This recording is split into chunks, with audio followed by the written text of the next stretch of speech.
नमस्ते दोस्तों, मेरा नाम राहुल खोरे और हम हमारे पार्ट 3 में लेकर आए हैं कि हमारे वास्तु का जो एंगल किस टाइप से डिवाइड करते हैं वो तो हमने हमारे पार्ट 2 में बताया था। लेकिन अब हम ये समझेंगे कि वास्तु को एंगल तो डिवाइड करना है, लेकिन ब्रह्मकोण कैसा सेट करें। ब्रह्मकोण जो है मकान का मध्य भाग होता है, जो इस 32 एंगल के अलावा सेंटर पार्ट होता है, जो कि बहुत ही महत्वपूर्ण पॉइंट होता है। अब हमने देखा है कि हमारे कई बार प्लॉट तिरछे होते हैं, कई बार प्लॉटों में रेच होती है जिसको हम बोलते हैं, या प्लाटों की लेंथ ज़्यादा होती है, या कोई प्लाट कटा हुआ रहता है। तो इसको कैसे डिवाइड करें और इसका ब्रह्मकोण सेट कैसा करें, तो अभी हम प्लान के थ्रू आपको दिखाएंगे कि हम सेंटर कैसा निकालते हैं। बात करेंगे अगर प्लॉट की अगर लेंथ ज़्यादा हो, अगर प्लॉट की लेंथ ज़्यादा है तो प्लॉट का सेंटर, इस प्लॉट का सेंटर का हाफ लिया जाता है। प्लॉट का सेंटर हाफ लिया, ये हमारा ब्रह्मकोण कहलाएगा। इसके हिसाब से जो एंगल है वो डिवाइड होंगे इस तरीके से, इस टाइप से एंगल डिवाइड होते हैं। ठीक है, अगर बात करें प्लॉट अगर स्क्वायर है तो एंगल आपके पूरे फिक्स बैठेंगे। जैसे हमने अभी 32 जोन का डिवाइड कर, ये उसका सेंटर पॉइंट होगा। प्लॉट को क्रॉस में पकड़ के जो सेंटर आएगा, यहाँ पे हम इसको ब्रह्मकोण प्लान कर सकते हैं। तो इसमें जो एंगल आपके पूरे फिक्स एंगल सेट होते हैं। स्क्वायर प्लॉट में आपको कभी भी दिक्कत नहीं आती। अब बात करें अगर प्लॉट का किसी कॉर्नर कटा हुआ है, अगर प्लॉट का कॉर्नर कम है, इस एंगल से ये कम है, तो ये प्लॉट को कोना कटा हुआ माना जाएगा, है ना। उस केस में प्लॉट को हम एक्सपांसन मान के, ये कॉर्नर को मेन मान के हम लोग इसका ब्रह्मकोण प्लान करेंगे। ये हमारा ब्रह्मकोण हो गया, इसके हिसाब से हम लोग एंगल डिवाइड करेंगे। अगर बात करें कि ये कुछ प्लॉट अगर इस टाइप से है, अगर ये कॉर्नर बड़ा हुआ है,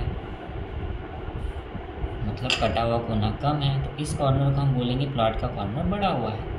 तो उस केस में भी इसको हम जो है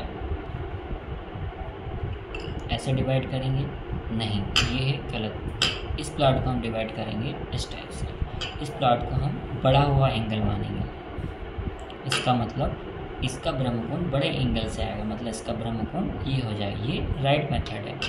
ये कॉर्नर बड़ा हुआ तो इसके जब भी एंगल होंगे तो एक्सपांशन होंगे ये कॉर्नर, तो हम इस कॉर्नर को बड़े मानेंगे। चाहे वो नॉर्थ ईस्ट बड़ा हो, नॉर्थ ईस्ट बड़ा हो, वो आपके एंगल पर डिवाइड करता है कि आपका प्लॉट किस फेसिंग का है। तो ब्रह्मकोण निकालने में सबसे ज़्यादा कन्फ्यूज़न यही होता है कि हम मकान का सेंटर कैसे निकालें, क्योंकि वास्तु की जो शुरुआत होती है वो यहीं से होती है। वो आपने देखा हो, कोई भी अगर प्लॉट है, इस प्लॉट पे अगर आपका प्लॉट 10 डिग्री भी अगर घुमा हुआ है, तो उसका नॉर्थ अगर 10 डिग्री भी घुमा है तो नॉर्थ, इसको नॉर्थ नहीं बोलेंगे, नॉर्थ आपका इस टाइप से सेट हो। इसके हिसाब से इसके वास्तु चक्र चेंज हो जाएंगे।